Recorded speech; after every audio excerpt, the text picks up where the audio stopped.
오늘 하나님께서 주시는 본문의 말씀은 마태복음 5장 21절부터인데 본문이 좀 길어서 다 읽지는 않겠습니다. 오늘은 살인하지 말라, 간음하지 말라 이 두 개의 테마를 가지고 여러분하고 은혜의 말씀을 나누려고 합니다. 지난 시간까지 우리는 복의 개념, 팔복이 어떤 개념을 갖고 있는가, 기독교인들이 받아야 될 진짜 참복이 무엇인가를 우리는 말씀을 나눴고, 또 빛과 소금의 소금의 그 사명을 감당할 수 있는 그런 존재가 되어야 된다는 것을 이야기합니다. 그런 존재가 되기 위해서는 하나님의 율법과 계명을 지켜야 된다. 지난 시간까지 말씀을 나눴습니다. 그러면 이번 시간에는 살인하지 말라, 간음하지 말라는 계명을 주님께서 쭉 말씀을 하시는데, 왜 이 말씀을 하시는가 하는 거예요. 율법을 지켜야만 우리가 소금 또는 빛과 같은 존재가 될 수 있는데, 그러면 어떻게 지켜야 하는가? 율법을 어떻게 지켜야 하는가?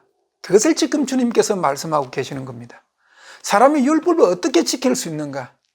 율법은 사랑의 법입니다. 율법은 우리를 그리스도에게로 인도하는 몽학선생입니다. 율법은 그리스도께로 우리를 인도하는 복음이에요. 복음으로 인도하는 복음이에요. 쉽게 말하면 율법이 없이는 우리가 예수 그리스도를 알 수가 없어요. 하나님의 진정한 사랑을 깨달을 수가 없어요. 그래서 율법은 굉장히 중요합니다. 율법을 지켜야 합니다. 그런데 율법을 어떻게 지킬 수 있는가 하는 거죠. 오늘 지금 살인하지 말라, 간음하지 말라는 이 두 개의 테마를 가지고 주님께서 그것을 지금 말씀하고 계십니다. 자, 우리는 아담의 후손으로 태어났습니다.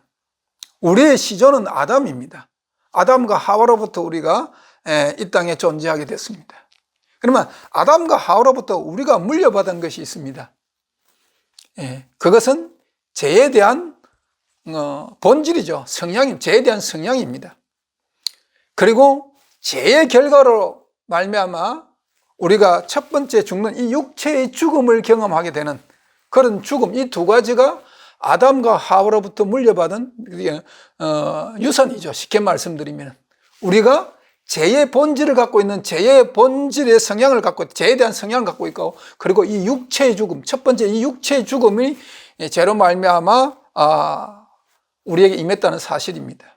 그런데 이 죄는 굉장히 구속력이 있습니다.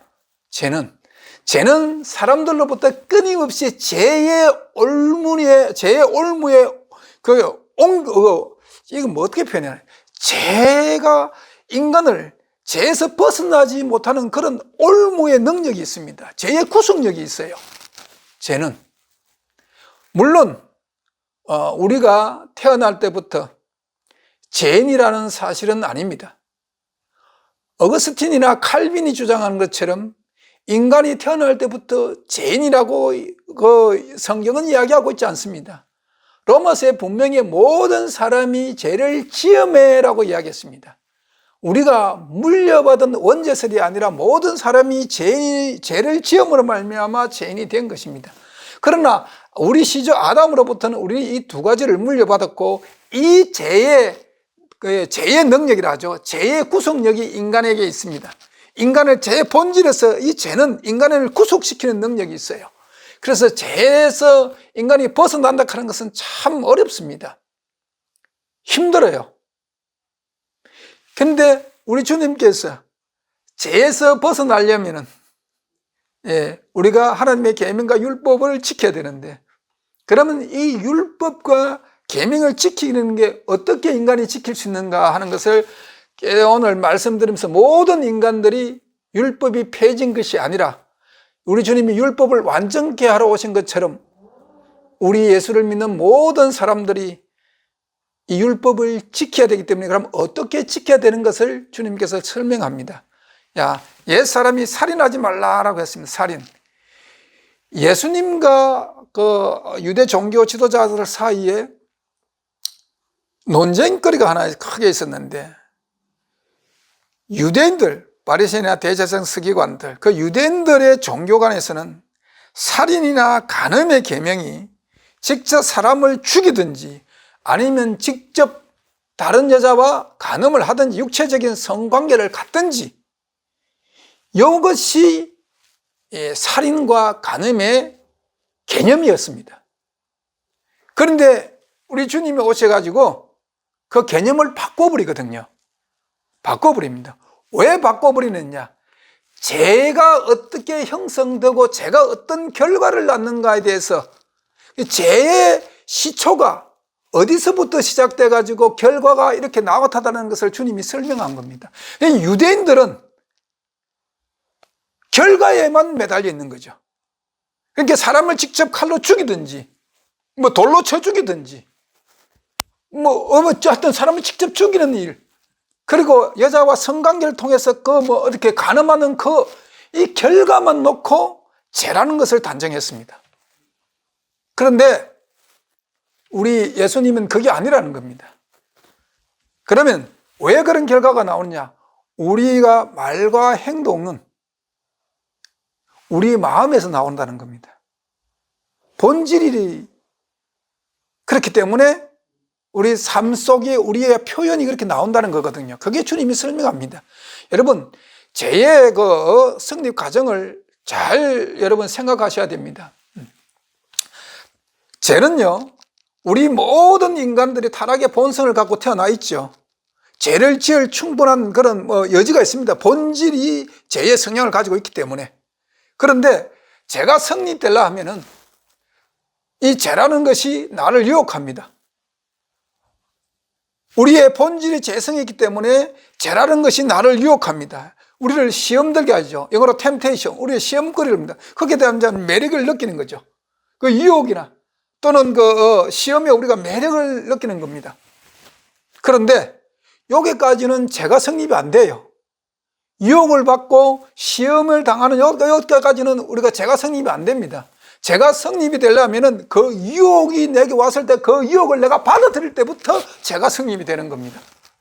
죄가 성립되는 겁니다. 유혹을 물리치지 않고 그 유혹을 내가 받아들임으로 죄가 성립되고 그 받아들이는 그것이 행위로 표출되면서 죄의 결과인 사망이 주어지는 겁니다. 그러니까 어거스틴이나 칼빈이 주장한 것처럼 원죄설이 아니라는 겁니다. 성경은 분명히 그 이야기를 하고 있는 겁니다. 성경은. 그렇기 때문에 유혹이 왔을 때 하나님의 말씀으로 물리치는 겁니다. 우리 예수님이 마태복음 4장에 성령에 이끌려 광야에서 마귀의 시험을 받을 때에 마귀가 달콤하게 유혹했지 않습니까? 그렇죠? 내게 경배하라. 이 천하 만국의 모든 영광을 내게 주겠다고. 그렇죠? 그 유혹이에요. 예수님이 이 땅에 오신 것은 만왕의 왕으로 오시는 겁니다. 그렇죠? 죄를 정복하고 세상을 구원하기 위해서 만왕의 왕이 그분이 앉을 최종 그분의 자리입니다. 지금 마귀는 예수님의 그 포지션, 만왕의 왕의 포지션을 알고 있는 거예요. 알고 있는 겁니다. 그래서 내게 경배하면 이 천하 만국에 있는 모든 영광을 네게 주겠다고 지금 꼬시는 거 아닙니까? 유혹하는 거 아닙니까? 그게 유혹이에요. 그때까지 유혹받는다고 죄가 성립되는 거 아니잖아요. 그렇죠? 그런데 예수님 뭐라 했습니까? 기록되었으되 다만 주 너희 하나님만 섬기라고 경배하라고 물리치지 않습니까? 이게 물리치면은 죄가 성립이 안 됩니다. 죄가 성립이 안 됩니다. 예. 그런데 유대인들은 육체의 법으로 성경을 해석하고 예수님은 심경, 마음의 법으로 왜? 육체의 표현은, 육체의 행위는 마음이 그 시발점이라는 겁니다. 그래서 살인과 개념의 관념을 바꿔버리는 겁니다. 그래서 유대인과 예수님과 끊임없이 신학 충돌이 이 당시에 있는 겁니다. 유대인들은 자기의 신학으로 끊임없이 백성들을 강론했거든요. 모세의 자리에 앉아서 강의했습니다. 가르쳤습니다. 성경을 자기의 신학으로. 예수님은 진리의 말씀으로 계속해서 잘못된 부분을 지적합니다. 그러니까 바리새인과 서기관과 랍비들이 예수님을 죽이려고 공모하는 겁니다. 예수님은 죄가 어떻게 되느냐? 마음에서부터 시작된다는 겁니다. 마음에서. 그래서 오늘 여기 보면은 누구든지 살인치 말라, 살인하면 심판을 받게 되려 하는 것은 너희가 들었나니. 그런데 여기에 살인하지 말라 하는 것은 여기서 유대인들의 법입니다. 죽이는 거, 직접 죽이는 겁니다. 나는 너희에게 이르노니, 예수님께서 하는 말입니다. 형제에게 노하는 자마다 심판을 받게 될 것이고, 형제에 대해서 나가라 하는 자는 공회에 잡히게 되고, 미련한 놈이라 하는 자는 지옥불에 들어가게 되리라. 이게 나가라라는 말은 쓸모없는 놈, 이런 뜻입니다. 쓸모없는 자, 쓸모없는 놈, 이런 뜻입니다. 그러니까 예수를 믿든 안 믿든 누구든 세상 사람들에게 우리는 정죄하고 판단할 능력이 없습니다. 미워할 능력이 없습니다. 왜 하나님의 율법, 왜 주님께서 이 말씀을 하는가 잘 알겠는데. 그리고 여기에 미련한 놈이라 하는 것은 이제 이게 어떤 뜻을 갖고 있냐 하면은 자기의 생각과 의지를 악한 자에게 맡긴 것 또는 배교자, 이런 뜻을 갖고 있습니다.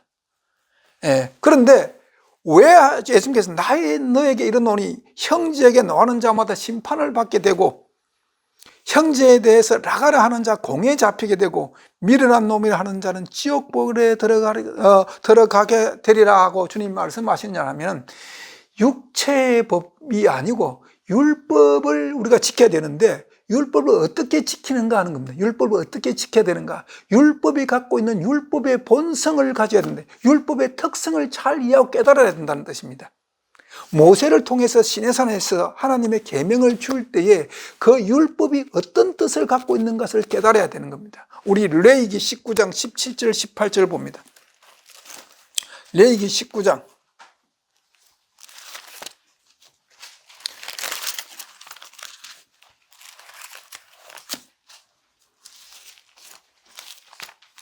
레위기 19장 17절 18절 두 계절 말씀 봅니다. 너는 내 형제를 마음으로 미워하지 말며 이웃을 인하여 죄를 당치 않도록 그를 반드시 책선하라. 원수를 갚지 말며 동포를 원망하지 말며 이웃 사랑하기를 내 몸과 같이 하라. 나는 여호와니라. 지금 출애굽기 20장에 하나님의 십계명을 주시고, 그리고 그 이후로 십계명을 지키는 방법인 613개의 율법을 쭉 구약의 모세오경에 기록해 두셨습니다. 이렇게 풀어서 설명해 가지고 백성들이 알 수 있게끔 자세히 하나님이 주셨습니다. 그런데 그 율법의 근본 그런 그 사상이 뭐냐? 사랑이라는 겁니다. 원수를 사랑하라는 겁니다. 원수 갚지 말라는 겁니다. 동포를 원망하며 이웃 사랑하기를 내 몸과 같이 하라는 겁니다. 예. 이게 하나님께서 우리에게 주신 사랑의 법에는 바로 그 율법이 포함하고 있는 사랑의 법칙입니다. 그런데 이 법칙을 어겼거든요. 유대인들은 어기고 육체의 법으로만 생각하고, 그리고 자기들은 율법을 지키노라고 주장했습니다. 우리 주님께서 아니다, 내가 너희에게 율법을 줄 때는 사랑의 법으로 주었다는 겁니다. 사랑의 법으로. 요한일서 3장 15절에도 요한 사도는 이렇게 말합니다. 형제를 미워하는 자마다 살인하는 자니라고 되어 있습니다. 그러니까 미움이 살인이라는 겁니다. 너희들이 알고 있는 직접 사람을 돌로 쳐 죽이든 칼로 죽이든 어떤 방법으로 사람 육체를 직접 죽이는 것이 살인이 아니라 너희 심령 속에 미움 그 자체가 곧 살인이라는 겁니다. 왜? 사람의 마음이 마음에서부터 악한 생각을 품으면은 사람의 인격이 변화가 없기 때문입니다. 사람이 이 마음 속에서 악의 본성, 죄의 본성인 악이 존재하는 이상 절대로 하나님의 율법을 지킬 수가 없다는 겁니다. 왜? 하나님의 사랑의 그 본뜻을 깨달을 수가 없기 때문에 그런 겁니다. 예수님 지금 그것을 지적합니다. 그리고 23절에 예물을 제단에 드리다가 거기서 내 형제에게 원망을 들을 만한 일이 있는 줄 생각나거든 예물을 제단 앞에 두고 먼저 가서 형제와 화목하게 한 후에 와서 예물을 드리라는 겁니다. 그게 무슨 말이에요? 우리 하나님 앞에 예물을 드리는 것은 하나님의 그 뜻 뜻대로 내가 살겠고 하나님의 뜻에 내가 순종하겠다는 거 아닙니까? 그렇죠? 그렇게 해서 예물을 드리는 겁니다. 내가 하나님의 성품으로 내가 일치하겠습니다. 내가 하나님의 성품대로 살겠습니다. 내가 하나님의 성품이 내 속에 있기를 원합니다. 그런 간절한 심령으로 예배를 드리고 예물을 드리는 것입니다. 그런데 유대인들은 어떻겠느냐? 유대인들은 지금까지 예수님이 이 말씀하기 전까지 유대인들의 삶이 어떤 삶이었는가? 이사야서 1장 봅니다. 이사야 1장 11절을 봅니다. 11절부터 17절까지 말씀 제가 읽습니다. 여호와께서 말씀하시되 너희의 무수한 재물이 내게 무엇이 유익하뇨? 나는 수양의 번제와 살찐 짐승의 기름에 배불렀고 나는 수송아지나 어린 양이나 순염소의 피를 기뻐하지 아니하노라. 너희가 내 앞에 보이러 오는 그것을 누가 너희에게 요구하느냐? 내 마당만 밟을 뿐이니라. 헛된 재물을 다시 가져오지 말라. 분양한 나의 가정이 여기는 바요. 월삭과 안식일과 대의로 모이는 것도 그러하니 성에 아울러 악을 행하는 것을 내가 견디지 못하겠노라. 내 마음이 너의 월삭과 정한 절기를 싫어하느니 그것이 내게 무거운 짐이라. 내가 지기에 곤비하였느니라. 너희가 손을 펼 때 내가 눈을 가리우고 너희가 많이 기도할지라도 내가 듣지 아니하리니 이는 너의 손에 피가 가득함이니라. 너희는 스스로 씻으라. 스스로 깨끗게 하여 내 목전에서 너희의 악업을 버리고 악행을 그치고 선행을 배우며 공의를 구하며 학대반을 도와주고 고아를 위하여 신원하며 과부를 위하여 변호하라 하셨느니라. 유대인들의 생각은 뭐예요? 하나님께 예물만 드리면은 번제하는 순양이라든지 수송아지인데 예물만 드리면은 오늘날 치면 교회 헌금만 내면은 이웃을 사랑하지 아니해도 고아나 가부를 멸시해도 자기 할 의무를 다했다고 생각했습니다. 그것이 예배의 목적이고 예물을 드리는 목적이었습니다. 주님께서 오늘 이야기합니다. 예물을 드리더라도 예물을 제단에 드리다가도 형제에게 원망할 그런 일이 생각나거든 예물 드리는 것을 중지하라는 겁니다. 그 형제와 가서 먼저 가서 화목하고 와서 예배와 예물은 하나님과 내가 하나님의 그 성품에 내가 일치하겠다는 그런 하나의 하나님께 드리는 나의 마음입니다. 나의 심정입니다. 이것이 이루어지지 않고 예배와 예물을 드린다고 해서 하나님 받지 않습니다. 하나님이 오늘 이사야 1장에 뭐라 합니까? 나는 번제, 기름, 수양에 이게 원하는 거 아닙니다. 이게 원하는 것이 아니라는 겁니다. 너희들이 오늘 지금 교회 가서 예배드리고 헌금 드리는 것이 그게 중요한. 그렇다고 제가 헌금 드리지 말라는 말은 아닙니다. 헌금 드려야 합니다. 다른 드리라고 했으니까. 그러나 그것이 목적이 되고 그것으로 내 신앙생활 전부가 되어서는 안 된다는 겁니다. 예. 이사야 1장 11절부터 18절까지는 그 이야기를 하고 있습니다. 그리고 유대인들의 잘못된 부분을 지적하고 있습니다. 오늘 우리 기독교도 똑같은 잘못을 반복해서 이야기하고 있는 겁니다. 육체의 모양을 내려고 합니다. 갈라디아서 6장 11절 말씀 봅니다. 갈라디아서 6장 11절 사도 바울이 갈라디아 교회에 안타까운 마음을 전하면서 갈라디아 교회 사도 바울이 전한 복음, 믿음으로 구원을 얻는다는 그 복음을 변질되게 만들었거든요. 유대인들이 와가지고 그래서 할례라든지 또는 그런 것을 지키게끔 했습니다. 거기에 대해서 사도 바울이 강력하게 반대할 말씀이 있는데 갈라디아서 6장 11절입니다. 12절입니다. 12절. 물론 육체의 모양을 내려 하는 자들이 억지로 너희를 할례받게 하면 저희가 그리스도의 십자가를 인하여 핍박을 면할 뿐이라. 육체의 모양으로 구원받는 것이 아닙니다. 예. 육체의 모양으로 구원받는 것이 아니라 예수 그리스도의 믿음, 예수 그리스도의 삶, 그것으로 인간이 구원을 받는 겁니다. 예. 구원을 받는 겁니다. 그리고 간음하지 말라.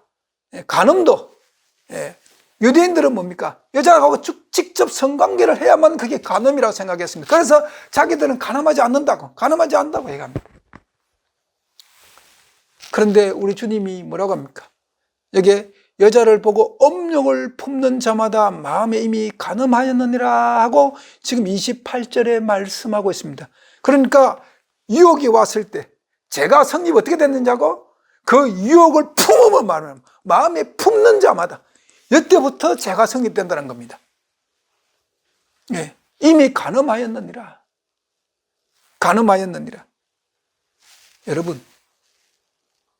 여러분들은 율법을 지키는 그런 능력이 여러분 스스로에게는 없어요. 우리 개인 스스로에게는 율법을 지킬 능력이 없습니다. 그럼 우리가 어떻게 율법을 지킬 수 있는가? 우리는 예수 그리스도의 마음을 가질 때만 율법을 지킬 수가 있습니다. 그러면 우리가 예수 그리스도의 마음을 가지기 위해서는 누구의 도움이 필요한가? 성령의 도움이 필요합니다. 성령께서 끊임없이 우리를 진리 가운데로 인도하십니다.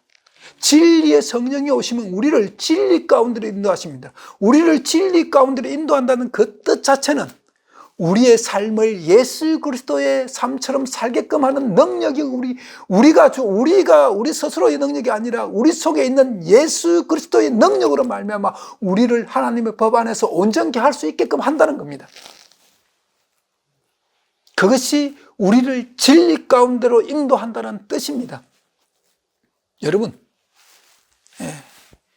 결단하셔야 합니다. 결단하셔야 됩니다. 제가 33년이라는 기간 동안 제가 1호교회에서 신앙생활을 했죠. 오랜 시간이 33년이란 신앙생활은 제가 이 복음을 받아들이기 전까지 처음 신앙생활, 교회에 처음 나간 이후로 처음 신앙생활을 하면서 계속 33년이라는 기간 동안 저는 그것이 진리인 줄 알았습니다. 진리인 줄 알았습니다. 그리고 참 충실했습니다. 일요일날 교회 빠진 적도 없고, 참 충실하게 신앙생활하고 어느 교회에 있든지 간에 제가 교사로서 또 사명을 감당했고 많은 집사님들로부터 또는 목사님들로부터 또는 장로님들로부터 김 선생은 참 신앙이 좋다는 소리를 내가 들었습니다. 그런데 내 속에 채워지지 않는 것이 있었습니다. 여전히 내가 죄 가운데 있다 하는 것을 깨달을 때마다 나의 무력함을 느꼈습니다. 죄를 이길 수 있는 능력이 없는 내 스스로에 대한 참으로 무력함을 내가 느끼고 깨달았습니다. 그래서 이 교회 저 교회 방황도 많이 하고 이것이 진리인가 저것이 진리인가 그 진리를 찾아서 헤매는 시간이 많았습니다. 이국만리 미국까지 와서 청교도 신학을 배웠습니다. 굉장히 한국에서 배웠던 신학보다는 굉장히 좋은 신학을 배웠습니다. 저 인정합니다. 그러나 내 속에 채워지지 않는 것이 있었습니다. 그건 제 앞에 내가 너무 스스로가 무력하다는 겁니다. 예수 그리스도의 보혈, 십자가의 보혈의 능력이 우리를 죄를 사할 수 있는 능력만 내게 있을 뿐이지 내게 그 죄를 이길 수 있는 능력이 있다는 것을 나는 깨닫지 못했습니다. 그런데 왜 깨닫지 못했는가? 신학이 잘못됐기 때문에 내가 깨닫지 못했습니다. 왜냐하면 저는 33년 동안 원죄설을 철저하게 믿었습니다. 어거스틴이나 켈빈이 주장하고 있는 원죄설을 철저히 믿었습니다. 그것이 진리인 줄 받아들였습니다. 그리고 나서 그 진리 안에서 성경을 읽고 해도 깨닫는 것이 그 틀 안에서 벗어날 수가 없었습니다. 벗어날 수가 없었습니다. 그냥 원죄설이란 그 하나의 신학에 내가 사로잡혀 있으니까 그냥 무능한 겁니다. 그러니까 나는 스스로 위로받는 겁니다. 어떻게 위로받느냐?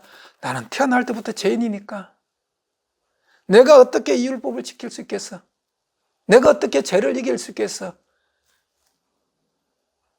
예수 그리스도를 내가 믿으니까 예수님이 나의 무력한 상태를 보시고 용서해 주시겠지. 그런 막연한 신앙생활을 한 겁니다. 33년이라는 긴 세월 동안. 그러나 내 속에 성경을 읽을 때마다 잘못되지 않았을까 하는 그런 마음은 끊임없이 내 속에 있었습니다. 오늘날 교회가 주장하는 예수 그리스도가 십자가 짐으로 모든 것을 이뤘다고 이야기하는 그 복음 안에 항상 제가 캐션 마크를 갖고 있었습니다. 예수 그리스도께서 십자가로 모든 것을 다 이루었으면 그러면 우리는 율법을 지킬 의무가 없지 않느냐는 겁니다. 그것이 하나님의 진정한 은혜면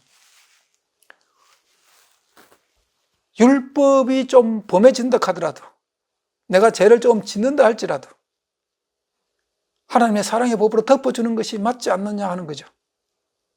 오늘날 많은 기독교인들이 저와 똑같은 신앙생활을 하고 있을 겁니다. 그런데 이 진리의 복음을 받아들이고 나서 철저하게 깨진 것은 아니라는 겁니다. 죄를 이길 수 있는 능력이 십자가에 있다 하는 것을 깨달았습니다. 그것이 나라는 존재를 변화시키는 원동력이었습니다. 우리 예지가 저한테 이런 이야기를 합니다. 아빠는 이 복음을 받아들이고 나서 제일 변한 게 뭐야? 그렇습니다. 제 딸이죠. 제 딸 예지가 저한테 물었습니다. 제가 우리 딸에게 이렇게 얘기하겠습니다. 하나님의 율법이 사랑이라는 것을 깨달았어. 하나님의 법에 그 안에 있는 무궁하신 사랑을 내가 깨달았어. 그리고 그 사랑은 나를 죄를 이길 수 있는 존재로 만들어준다는 겁니다. 여러분, 이건 엄청난 은혜입니다. 엄청난 은혜입니다. 오늘 율법을 지킬 수 없다고 포기하는 많은 기독교인들이 들어야 합니다. 율법은 우리가 지킬 수 있습니다. 진리를, 참 진리를 만나고 우리 그 진리를 통해 가지고 예수 그리스도의 마음을 우리 속에, 우리 마음속에, 우리 심령속에 품으면은 우리는 율법을 지킬 수 있습니다. 율법을 지킨다는 것은 내가 죄를 이긴다는 겁니다. 우리가 죄를 이길 수 있는 유일한 길은 하나님의 법을 지키는 겁니다. 그런데 하나님의 법을 지킬 수 있는 방법은 내 속에 예수 그리스도의 심령이 있어야 됩니다. 내 마음 속에 예수 그리스도의 성품이 있어야 됩니다. 내 심령 속에 내 모양이 예수 그리스도를 닮아야 합니다. 그것은 마음에서 시작됩니다. 저는 이 진리의 복음을 받아 그것을 깨닫는 데서 너무나 감사합니다. 그래서 나를 무능력한, 제 앞에 너무나 무능력한 나라는 존재를 제 앞에서 당당히 이길 수 있는 용기를 준 복음이 바로 이 복음입니다. 그래서 저는 아침에 새벽마다 무릎 꿇고 기도할 때마다 제가 강조하는 것이 하나님 감사합니다. 마지막 때에 나를 사랑하사 참 진리의 복음을 깨닫게 하여 주시고 이 복음을 내 심령속에 전해주신 하나님 감사합니다. 그것은 매일매일 아침 무릎 꿇을 때마다 첫 기도입니다. 여러분, 율법이 폐해졌다고 생각하는 많은 교회나 목사님들, 성경으로 다시 돌아오셔야 됩니다. 율법은 폐해지지 않습니다. 왜 율법이 폐해졌다고 이야기하는가? 그들은 율법을 지킬 능력이 없기 때문에 자기가 율법을 지킬 능력이 없는 것을 정당화하기 위해서, 아니 목사로서, 장로로서, 안수 집사로서, 교회 직분자로서, 교사로서 말씀을 선포하고 말씀을 가르치는 자의 위치에서 내가 죄를 이길 능력이 없는 나를 포장하기 위해서, 나를 어려운 사람처럼 나를 포장하기 위해서 율법은 지킬 수 없다고 그렇게 이야기하는 분들이 계십니다. 아닙니다. 율법은 지킬 수 있습니다. 율법은 반드시 지켜야만 됩니다. 율법을 지킬 능력이 내 스스로에게는 없지만 내가 예수 그리스도를 내 심령에 모시고 오순절 사도들에게 임한 그 성령의 나에게 통일된 그 능력을 내게 준다면 우리는 율법을 지킬 수 있습니다. 그리고 그 율법을 말미암아, 율법을 지키는 능력으로 말미암아 내가 죄를 이길 수 있는 능력이 있습니다. 내가 죄를 이길 수 있는 능력이 내 속에 부여되는 것입니다. 우리 로마서 8장 봅니다.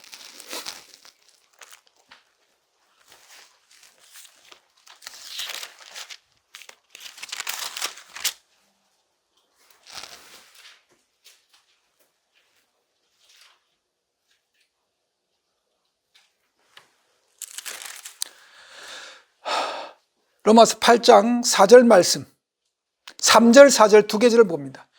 율법이 육신으로 말미암아 연약하여 할 수 없는 그것을 하나님은 하시나니 곧 죄를 인하여 자기 아들을 죄 있는 육신의 모양으로 보내어 육신의 죄를 정하사 육신을 쫓지 않고 그 영을 쫓아 행하는 우리에게 율법의 요구를 이루어지게 하려 하심이니라. 이해하십니까?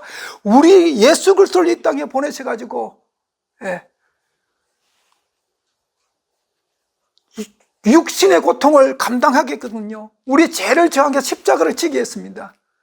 그리고 그 후로 예수님이 부활 성취하고 와서 오순절 성령을 통해서 우리에게 성령을 부어주시지 않습니까? 그 성령을 받은 자는 육신을 쫓지 않고 그 영을 쫓아 행하는 우리에게, 그 성령이 우리에게 요구하는 궁극적인 목적이 뭡니까? 율법의 요구를 이루어지게 하려는 겁니다. 어떻게 율법이 폐해졌습니까? 여러분, 율법을 반드시 지켜야 합니다. 우리가 빛과 소금의 그런 존재가 되기 위해서 율법을 반드시 지켜야 돼요. 어떻게 지킬 것인가?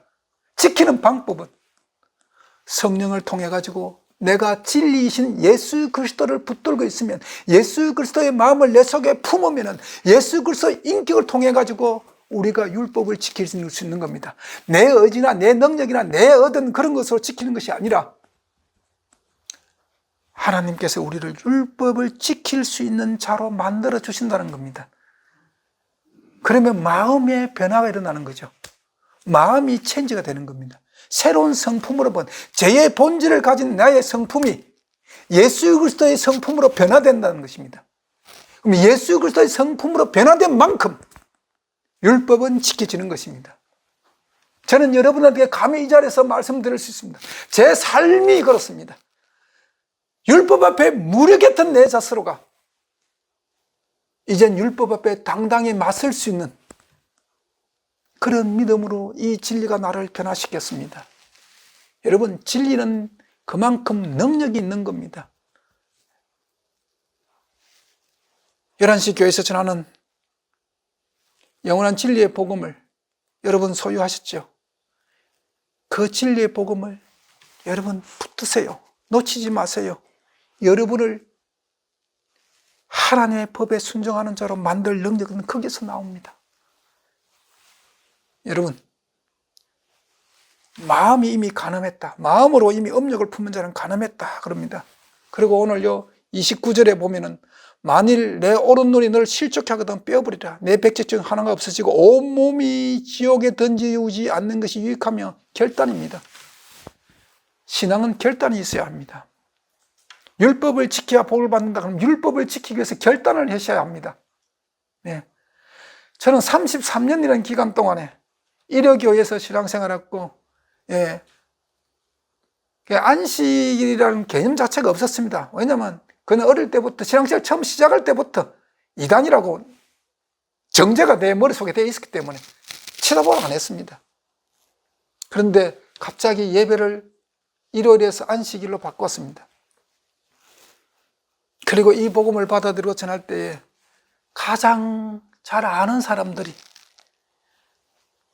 아니 안식교회에서도 이단이라 하는 그 교를 꼭 믿어야 되겠습니까? 라고 저한테 이야기했습니다. 그리고 정말 허물 없이 지내던 그런 분들도 지금 그분들이 이렇게 신앙생활 하고 계십니다. 꼭 그렇게 하셔야 되겠습니까? 그러나 결단입니다. 여러분, 믿음은 결단입니다. 진리 앞에 내 모든 것을 걸어야 합니다. 그게 기독교인입니다. 이게 참 진리라고 여러분 생각되고 왔으면 그게 내 생명을 걸어야 합니다. 왜냐하면 내가 영원히 사느냐 죽느냐 달렸기 때문에 그렇습니다. 세상의 체면, 세상 사람들 앞에 내 체면이 나를 영생에 갖다 주지 않습니다. 예. 사람들이 나를 어떻게 판단하고 평가할 것인가, 사람들이 나를 판단하는 그 평가, 그것이 나를 영생으로 인도하지 않습니다. 나의 권리가 나를 영생으로 인도하지 않습니다.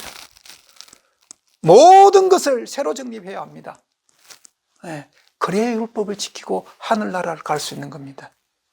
그러기 위해서 여러분 결단하십시오. 그 결단이 오늘 성경 말씀 표현처럼 눈을 빼는 그런 고통이 있고 사지를 절단하는 그런 고통이 따른다 할지라도 해야 합니다. 여러분, 이단이라는 소리 듣는 것을 두려워하지 마십시오.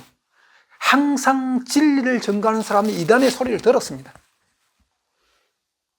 물론 진리가 아닌 가짜 복음으로 가짜로 이단 소리 듣는 사람도 있지만 참 진리를 여러분들이 간직했으면 이단이라 소리 듣는 것이 두려워하지 마십시오.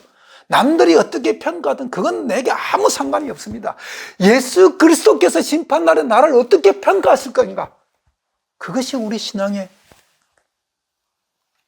머릿속에 박혀 있어야 될 가치관이지 않습니까? 내 형제나 내 이웃이 나에게 구원을 갖다 주지 않습니다. 심판날에 나를 구원해 주지 않습니다. 오직 심판날에 나를 구원하실 분은 우리 주 예수 그리스도밖에 없습니다. 그럼 예수 그리스도께서 우리를 심판할 때 그 기준이 뭐냐? 예수 그리스도의 마음을 가지느냐, 가지고 있지 않느냐가 그게 심판의 기준입니다. 그럼 예수 그리스도의 마음을 어떻게 가질 수 있는가? 그것은 율법을 지키는, 율법을 지킬 때만 예수 그리스도의 마음을 가질 수가 있는 겁니다. 사도 바울은 이야기합니다. 예수의 흔적을 가졌노라고 이야기합니다. 내게 예수의 흔적이 없으면 마지막 심판날에 우리는 결단코 구원받을 수가 없습니다. 여러분, 어떻게 율법을 지킬 수 있을 것인가 라고 고민하는 많은 기독교인들이요, 예수를 닮으면 지킬 수가 있습니다. 예수의 마음을 품으면 율법을 지킬 수가 있습니다. 그것이 성경의 진리입니다. 그것이 성경의 답입니다. 내가 예수를 10% 닮았으면 10% 율법을 지킬 수 있고 50% 닮았으면 50% 율법을 지킬 수 있는 겁니다. 예수를 닮은 그 능력, 예수의 품성 그 능력이 나를 변화시키고 하나님의 말씀으로 구속시키는 능력이 거기에 나오기 때문에 그렇습니다. 유대인들은 육체의 법으로 성경을 풀었기 때문에 자기들의 인격이 전혀 변화가 없었습니다.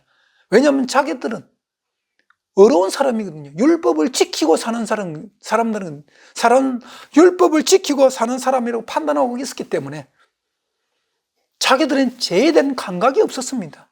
죄인이란 자각이 없습니다. 왜 자기는 율법을 다 지킨 사람이 예수가 왜 필요합니까? 그렇죠? 우리가 오늘 예수를 필요한 것은 내가 율법을 다 지킬 수 없는 존재이기 때문에 내가 죄인이라는 자각이 있고 이 죄를 어찌할꼬 하는 그런 애통이 있기 때문에 예수가 필요한 겁니다. 그런데 유대인들은 나는 율법을 다 지키고 산다. 율법을 다 지키고 산다고 사는 사람들이 애통이 있을 리가 없죠. 예수가 왜 필요합니까? 필요 없는 겁니다. 그래서 예수를 죽이는 겁니다.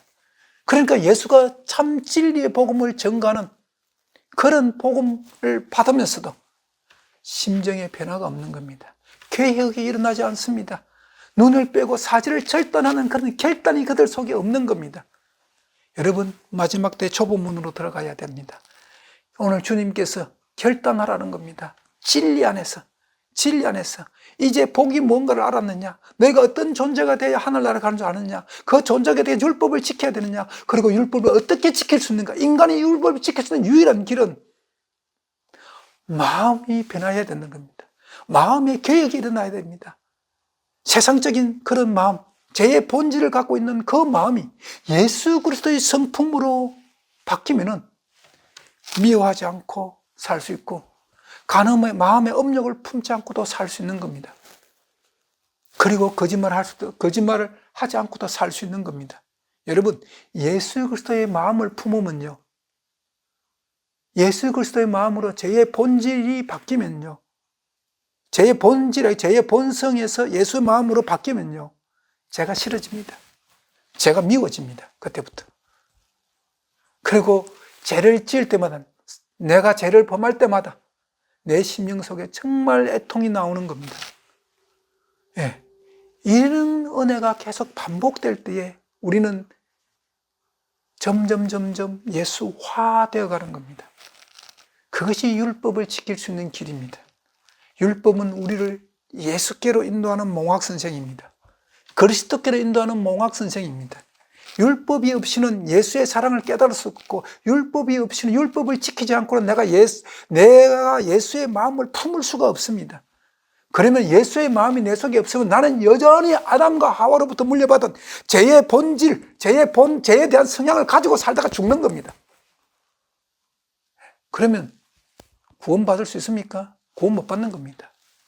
이 세상에서 어떤 직분으로서 어떤 사역을 했든 간에 예수 그리스도로 내 성품이 바뀌지 않는 이상, 죄에 대한 본성을 아담으로부터 물려받은 그 죄의 본성을 간직하고 있는 이상 절대로 구원받을 길이 없습니다. 저와 여러분들은 죄의 본성을 바꾸셔야 됩니다. 마음을 변화시키십시오. 성품을 변화시키십시오. 그러면 율법의 요구는 이루어집니다. 기도하시겠습니다. 하나님 아버지 감사합니다. 우리가 구원받기 위해서는 율법을 지켜야 합니다. 그러나 우리는 우리의 능력으로 결코 율법을 지킬 수 없습니다. 우리가 율법을 지킬 수 있는 존재로 우리가 변화시켜야 되는데, 그것은 아담과 하와로부터 물려받은 죄에 대한 성향, 죄의 이 본질을 예수 그리스도의 본질로 바꾸는 겁니다. 예수 그리스도의 마음을 품은 자마다 율법의 요구를 이루어지게 할 수가 있습니다. 사랑하는 모든 성도 여러분, 이 시대의 마지막 시대에 살아가고 있는 많은 기독교인 여러분, 여러분들 심령 속에 예수 그리스도의 성품을 간직하시기를 간절히 바랍니다. 예수 그리스도의 성품이 율법의 요구를 이루어지게 합니다. 율법의 요구가 이루어질 때에 죄는 우리에게서 떠나갑니다. 이것이 기독교입니다. 이런 경험이 날마다 우리 속에 임하게 하여 주시옵소서. 예수님 이름으로 기도합니다. 아멘.